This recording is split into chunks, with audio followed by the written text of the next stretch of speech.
Your life is an expression of your programs because 95% of your life comes from the subconscious. What would happen if your subconscious programs matched the wishes, desires, and aspirations you hold in your conscious mind?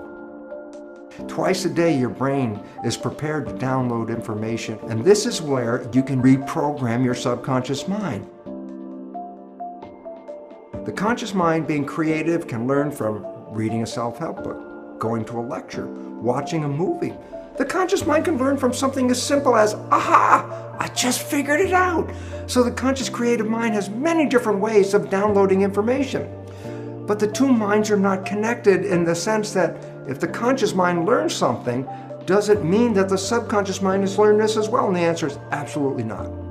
The conscious mind learns through its creative processes, but the subconscious mind learns primarily in two ways. I say, so what's different? I say, conscious mind, read a book, watch a movie, hear a lecture, it's downloaded, it already knows. Subconscious mind doesn't learn that way. The subconscious mind is a habit mind. Well, there's two ways to get programs into that subconscious mind.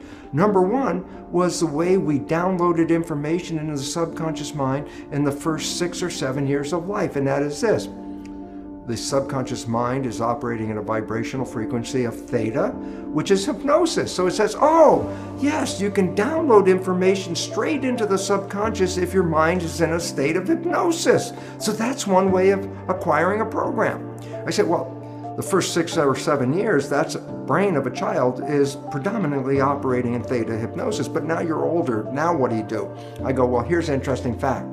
Twice a day, your brain goes through a period of theta vibrational activity.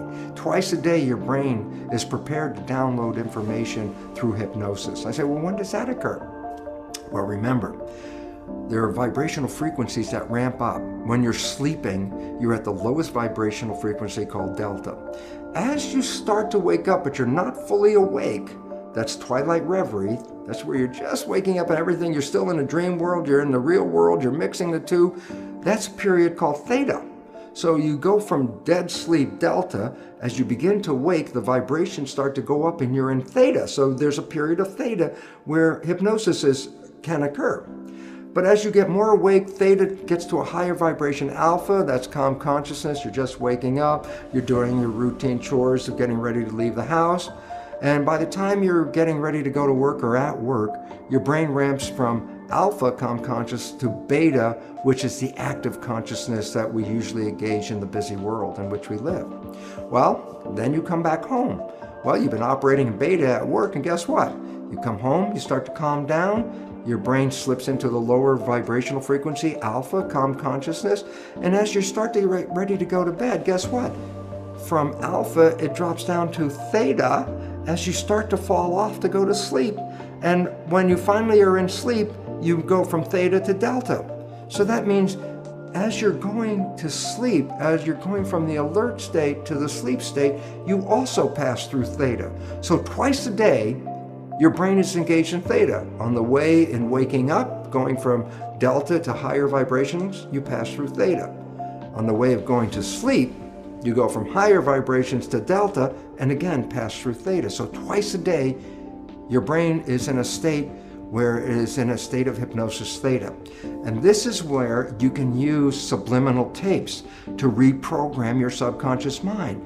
As you go to bed, if you put earphones on with subconscious programming to change whatever behaviors you want to change, as you're going to bed, those earphones on your head, as you go into theta, your alpha consciousness is now disappearing. You're in theta, and in that period of theta, which is twilight reverie, the recording of the tape is being downloaded straight into the subconscious. And that's how subliminal tapes work. So if you want to change a program, you can select a tape that will have the program that you desire to put into your mind. And every night as you go to bed, just put the earphones on and you will be in a process of self-hypnosis. Hypnosis is indeed the first way the subconscious mind learns. But after you pass 6 or 7 years of age, the subconscious mind learns in a different way, and that is called habituation. Meaning, if you repeat something and repeat it and repeat it, the subconscious mind will download it and make it a habit. So for example, you wanted to learn the ABCs. How did you learn the ABCs? You started A, B, C, D, E, and then you couldn't remember, and then you started A, B, C, D, E, F, G, and you repeat it, and finally you get to Z. And guess what? After repeating the alphabet hundreds of times, there's a point where now it's part of the subconscious. So guess what? It's now downloaded in your mind. If I ask you to give me the sequence of the alphabet, you can simply rattle off unconsciously A through Z without even thinking about it. Why? You created a habit that downloaded the alphabet. So, after you're 6 or 7, and you want to change programming your life, a way of doing it is the conventional way, is creating a habit, repeating something on almost a religious level. Let me just make it clear. A sticky note on the refrigerator is not a habit. A sticky note on the refrigerator is more or less a wish. Every time you look at it, I wish that would be true, but that's not a habit. A habit means you have to do something and repeat it and repeat it and repeat it. That's the way you learn everything after you're 7, and that's how you learn how to drive a car, for example, or the work that you do, or whatever activities you get involved with. When you repeat them, they become habits in the subconscious mind. But now comes a very important issue. What are the programs you have to change in your subconscious mind? Especially important is the fact that most of these programs were introduced into you even during the last stage of pregnancy, the last trimester, in the first 6 or 7 years of your life. So I say to you, well, tell me about the programs that you learned when you were 1 year old. Tell me about the programs you learned when you were 2 years old. And you go, I don't know, I wasn't consciously aware of those things. I go, yeah, because consciousness started more around 6 or so. So I say, well, how do you know then the programs that you have? Here's the fun part of the whole thing. Science has revealed that we operate our lives 5% of the time from the conscious mind, and 95% of the time our behaviors are controlled by the programs in the subconscious mind. What does it mean? It's simple. Your life is essentially a printout of your subconscious programs. That's what you're operating 95% of the time. So you want to know what the programs are? It's very simple. Look at your life. The things that work for you and that come to you and the things that you want come to you because you have programs in the subconscious that encourage their being there.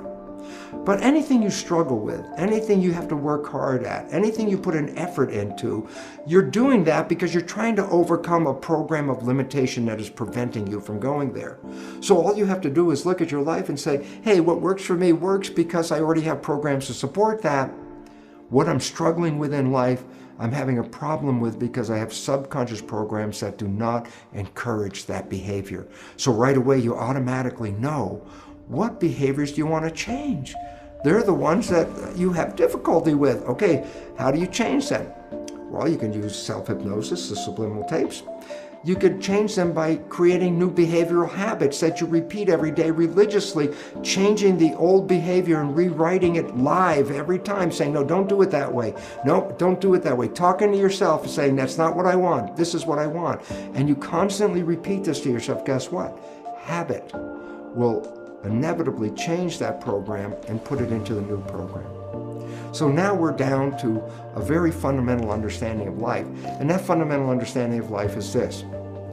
Your life is an expression of your programs, because 95% of your life comes from the subconscious. That if you want to change your life, you could do either of two things: stay in the conscious mind, be mindful, or 2, rewrite the programs in your subconscious mind. Think about this. How many of us talk to ourselves and say, oh, come on, Bruce, don't do that. That's such a stupid thing. And I'm talking to myself to try to change a behavior. And it's very frustrating because the more I talk at myself, the less the behavior is changing. And the more I talk, the more angry I get with myself because I'm not listening to my own suggestions. And then I ask people to stop for a moment. I say, you're talking to yourself. Who are you talking to? And you say, well, I'm talking to my subconscious mind. I go, well, there's the problem. The subconscious mind is like a tape recorder. There's nobody in there. So all of that effort to try to change the subconscious mind by talking to it is a waste of time for a very simple reason. There's nobody in there to respond to your new wishes and your new desires. You actually have to engage hypnosis, habituation. What is the consequence of rewriting it? And simple answer is this. What would be the consequence if your subconscious programs matched the wishes, desires, and aspirations you hold in your conscious mind? Thank God we can reprogram the subconscious mind.